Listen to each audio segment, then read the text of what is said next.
घर के अंदर से हर उस चीज को निकालना होगा जिससे अल्लाह नाराज होता है। नंबर एक, आपके घर में तमाइम नहीं होने चाहिए। तमाइम मतलब तावीज। एक तावीज वो होता है जो हम गले में लटकाते हैं और एक तावीज वो होता है जो घरों में लटकाया जाता है। घर में आयतल कुर्सी आपने लटका करके, मकसद क्या है भाई?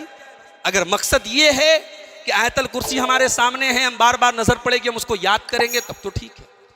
अगर आयतल कुर्सी लटकाने का मकसद ये है कि ये आयतल कुर्सी हमारे घर में लटकी रहेगी तो हमारे घर में शैतान का साया नहीं पड़ेगा, तो ये गलत अकीदा है।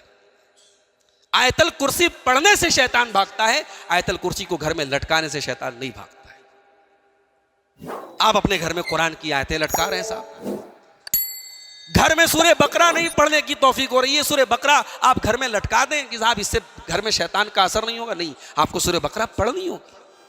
और कहीं कहीं तो कुरान की आयतों के नंबर्स लिखे रहते हैं। आपने देखा होगा कि दुकानों पे फ्रेम लगा के लिखा रहता है, दुकान और मकान की खैर बरकत के लिए, और अंदर क्या लिखा है? गिनती लिखी है, 786 बटा 92 9 2 11 3 4 5 गिनतियाँ लिखी हैं। साहब अब ये गिनतियों से क्या अकीदा है कि ये गिनतियाँ लटकी हैं तो घर में मनहूसियत नहीं आएगी, शैतान नहीं आएगा।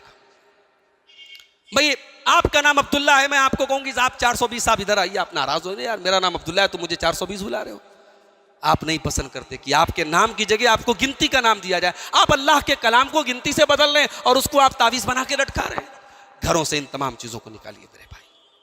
हाँ, बच्चों को याद कराने के लिए दुआएं आप लगा सकते हैं, अपने रिमाइंडर के लिए आप दुआएं, सीढ़ी चढ़ने के टाइम का जो जिक्र है, सीढ़ी उतरने के टाइम का जो जिक्र है, आप वहाँ पर लगाते हैं। आप अपने ड्राइंग रूम में कोई अच्छी सी आयत वगैरह उसको याद करने के लिए, उसको जहन में ताज़ा रखने के लिए लगा सकते हो, मसले की बात।